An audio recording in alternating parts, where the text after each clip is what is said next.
You know the moment. The lights go off, the house goes quiet. You pull the blanket up, close your eyes, and wait for sleep to come. Instead, something else arrives first. A conversation from 4 years ago. Something you said and have replayed 900 times since. A mistake at work you've already apologized for. Twice. But your mind wants a third rehearsal. A version of your future that hasn't happened yet. And probably won't. But tonight, it feels like a certainty. It doesn't feel like thinking, it feels like being found. Like something has been waiting all day for the noise to clear so it can finally get to you. In psychology, we have a clinical name for this. We call it rumination. But if you've lived it, you already know it deserves a scarier name than that. Let's call it what it feels like. Your own personal Vecna. Here's why this metaphor actually holds up psychologically. In the story of Stranger Things, Vecna doesn't attack everyone. He goes after the isolated, the ones already carrying something heavy, grief, guilt, trauma, nobody helped them carry.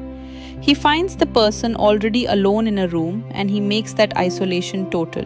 Rumination works almost identically. During the day, your attention is occupied. Meetings, traffic, texts, small talk, decisions, all of it functions like armor. Not because it's meaningful, but because it's loud. It leaves no bandwidth for the harder stuff sitting underneath. At night, the armor comes off, the noise stops, and your brain, finally unoccupied, does something very predictable. It turns toward whatever you didn't finish processing. Not randomly. Rumination has a target. It goes after unresolved threat, unresolved guilt, unfinished emotional business. The exact category of thing Vecna hunts for in his victims. And then there's the trance.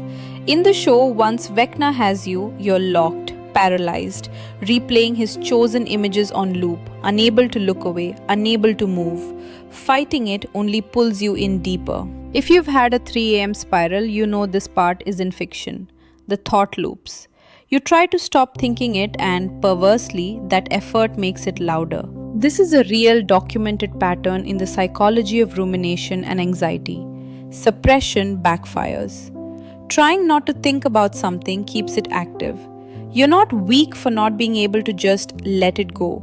You're running into a well-known feature of how attention works. I want to be clear about something because this is the part people usually get wrong about themselves. This is not a character flaw. It's not a sign that you're broken, weak, or too sensitive.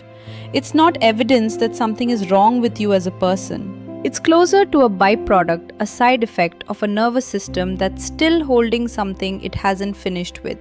One useful way to think about it. Your prefrontal cortex, the part of your brain doing rational analysis, problem solving, keeping perspective, runs all day.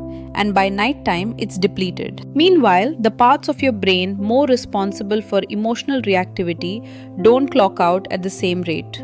So late at night, you're often thinking with a rational brain that's running on empty and an emotional brain that's still fully online. That's a working model researchers use to explain this pattern, not a settled fact carved in stone, but it maps well onto what people actually experience. That's the moment your Vecna wakes up. Not because you did something wrong, because the part of you that usually keeps him contained finally sat down to rest. So how do you actually deal with this? Not by fighting the thought, because we've already established that fighting it makes it stronger. A few tools that work differently. Cognitive diffusion. Instead of treating the 3 a.m. thought as truth, you notice it as an event happening in your mind, not a fact about your life. There's a difference between I ruined that relationship and I'm having the thought that I ruined that relationship. The second version creates distance. It doesn't erase the thought, it just stops the thought from being the only voice in the room. The brain dump. Before you get into bed, take 5 minutes and write down whatever's circling.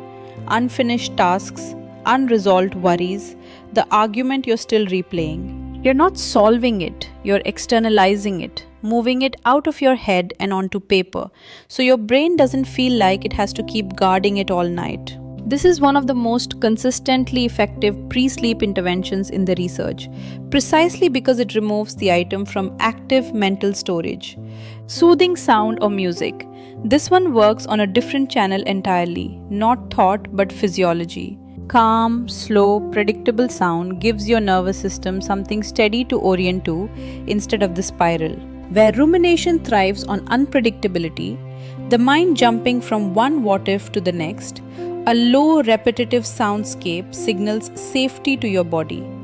Your heart rate and breathing tend to slow to match it. And here's the thing, the show already gave us this exact tool.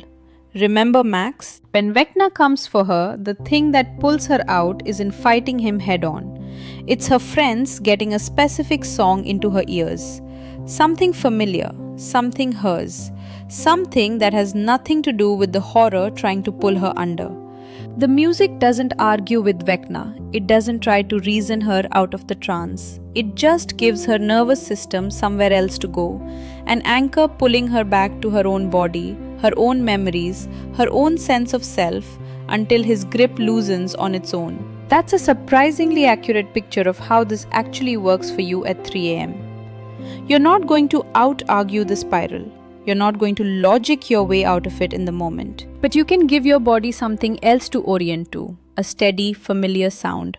The same way Max's headphones gave her something to hold on to until she could run. Think of it less as distraction and more as giving your nervous system an anchor to hold on to while the emotional noise settles on its own. Naming the pattern out loud.